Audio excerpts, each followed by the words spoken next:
Your revenue operations team is the key to business growth. Let's define RevOps and look at a successful RevOps model for hypergrowth businesses in this episode of Closing Time.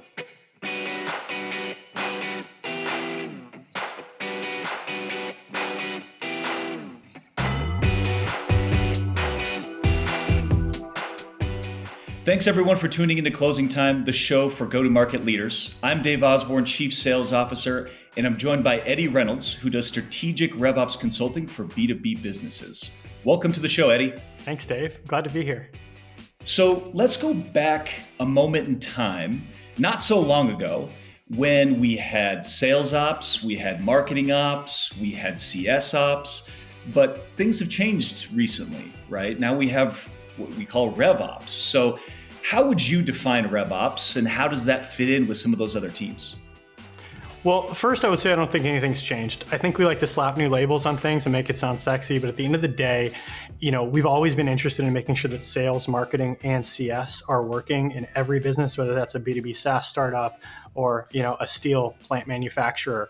But we come up with new methodologies, new naming conventions, and the technology we use to do that changes and evolves. And I think that that's primarily how we've gotten to revenue operations today. The way I would define revenue operations is ultimately you were trying to increase the value of the company, right? Most of these companies that we work with are VC backed, and their goal is to get an exit. So we want to increase the value of the company through creating a more scalable, repeatable, higher growth revenue engine. So what that means is we have a better sales engine, a better marketing engine, a better customer success engine, and all three of those engines work together in unison to grow company revenue, acquire customers, more customers at less cost, and ultimately increase the value of the company. I mean, it makes a lot of sense. Now, you've spent a lot of time working with different startups, right? And came up with a model to help some of these hyper growth revenue teams. Would love to take some time to go through the model together. So I see that your first note is on the systems.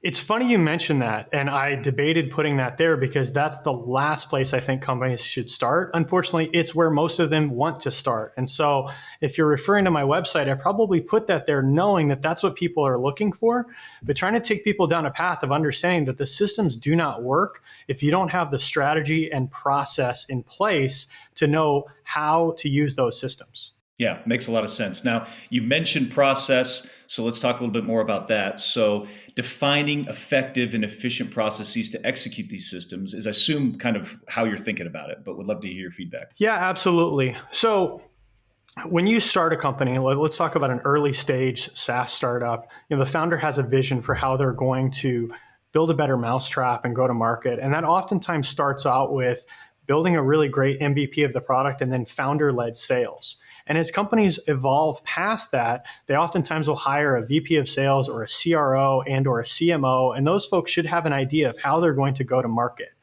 What's challenging is they oftentimes are busy hiring people, investing money in marketing, getting things going, and that doesn't necessarily translate into the systems and process, technology, and the metrics.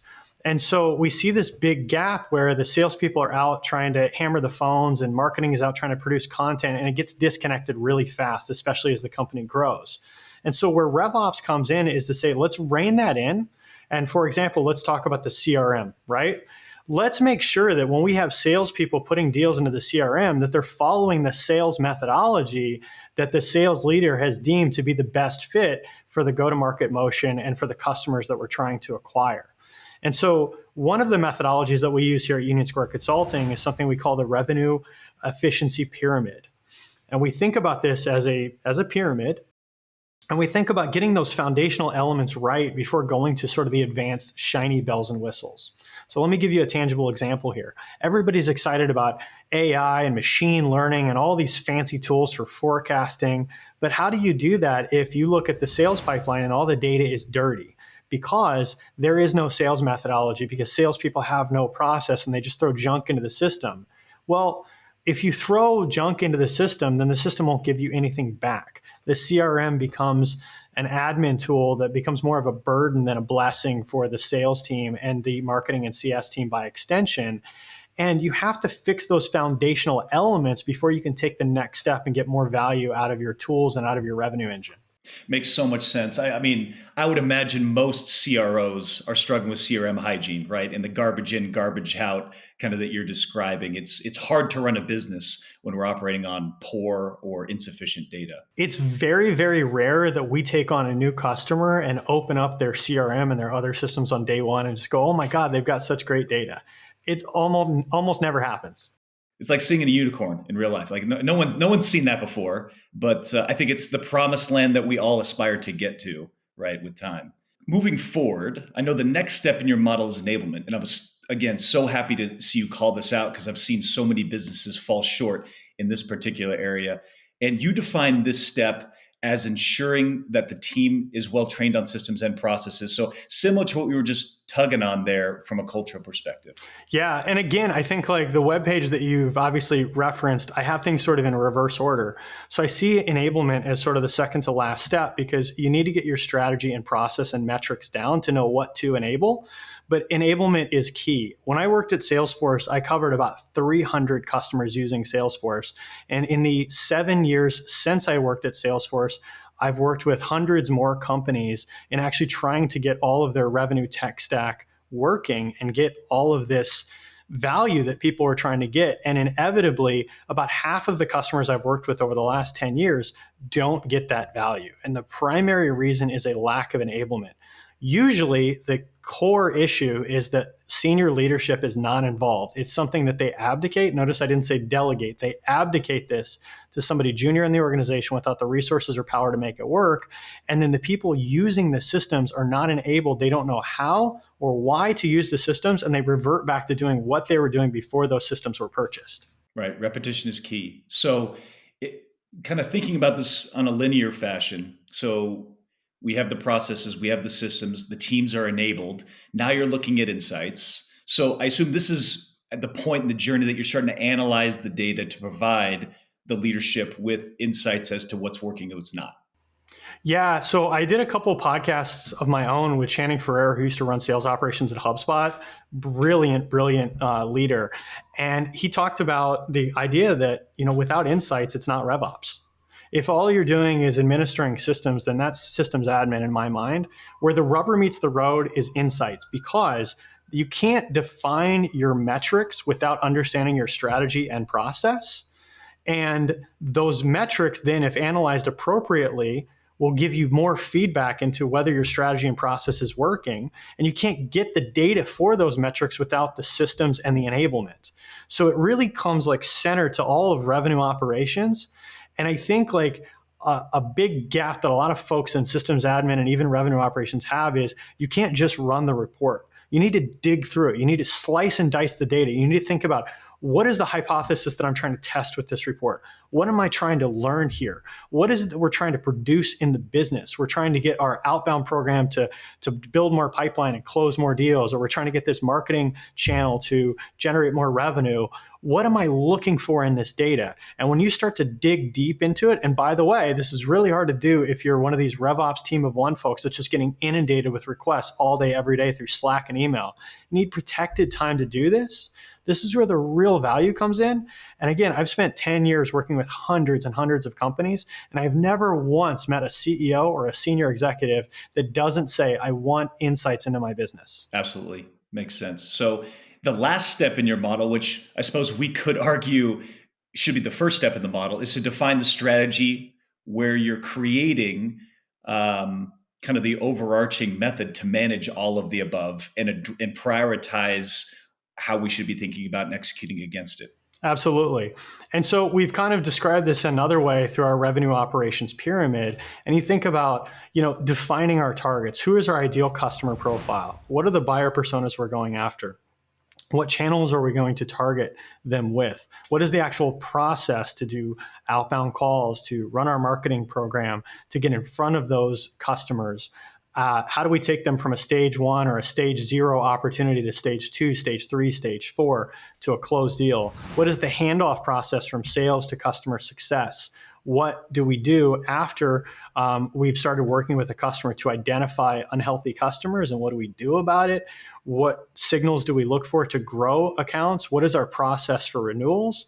And so really defining that strategy and process is core It's the foundational element to everything we do in RevOps. And then from there, we think about, well, what metrics do we need to track along that path? What do we need the systems to do? And what process do we need to enable our team on in order to execute that process in the system so we can get the data so that we can see if that strategy and process is working?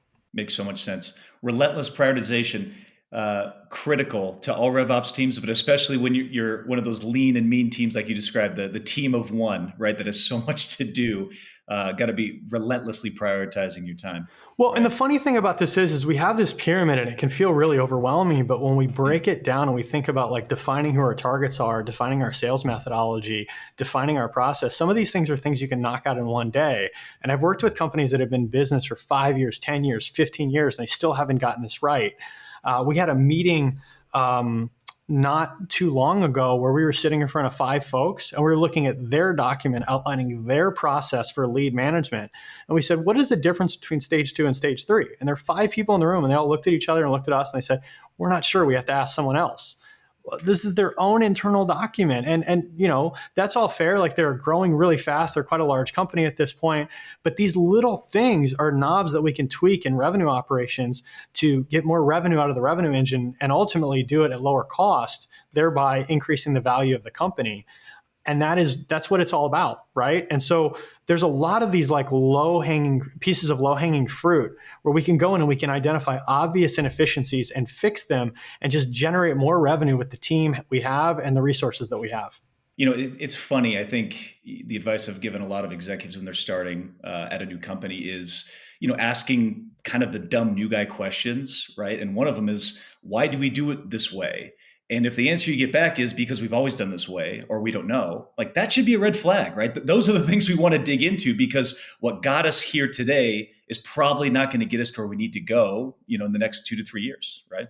Yeah, and you know this comes into hard metrics as well. Like when you think about that question, you're leading into customer acquisition cost or CAC payback period. Like we put a certain amount of money into our revenue engine or a certain channel. How long does it take us to get that money back through acquiring customers?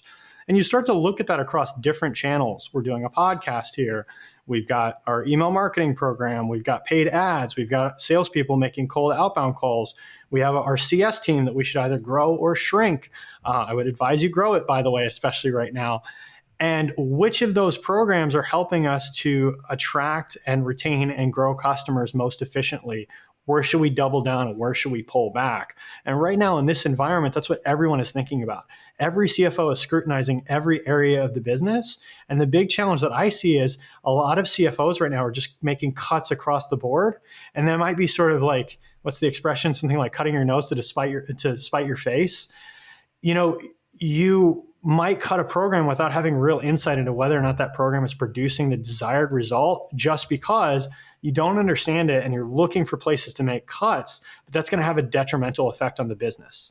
100% agree. And I think there's a lot of companies out there that are going through this exact motion. So how would you go about, you know, I guess putting all of this on a wall and saying, is this something we want to continue to invest in? Is this something that we want to maybe reimagine or rebuild? Or is this something we just want to completely tear down and scrap? So I think part of that is a executive strategy question, and part of that is RevOps, right? Okay. You have to compare short-term to long-term. And as a CEO and founder, somebody that's managing my own budget, of course, I have to think about these things too. But it's good to have clarity on what the desired end result is. And so when we're looking at short-term results, we need to be looking at what are the different programs producing and having real clear visibility, which is hard to do without the data on which of our marketing channels are working and are not. How do we define working, by the way? Which of our sales channels are working, by the way? And what is happening in CS? But we also want to balance that with the longer-term perspective of trying to build a better engine, right? So there's a famous Harvard Business Review case study on the global financial crisis and what happened to companies through that crisis and thereafter. And what they found, and this is going to sound really obvious in hindsight, is that there were 3 different types of companies in terms of how they responded to the crisis. There were companies that just cut costs really fast. There were other companies that said, you know, we're just going to spend our way through this. We're just going to steamroll through this. And then you had companies that were really, really thoughtful about their spending. Not surprisingly, that third category is who did best. But what's interesting is why. Here's what happened. The companies that spent foolishly through the downturn just inevitably mostly went out of business, right? They ran out of cash, they went under. All right, great. The other companies, the ones that cut costs, they survived. They cut costs as much as they possibly could, and they bared through the recession, and they came out the other end of it alive. But that third category, the ones that really focused on spending wisely inside of their business, they built better products, they built better go-to-market strategies, they built a better customer experience, and they were able to capture a lot of market share during a very tough period of time.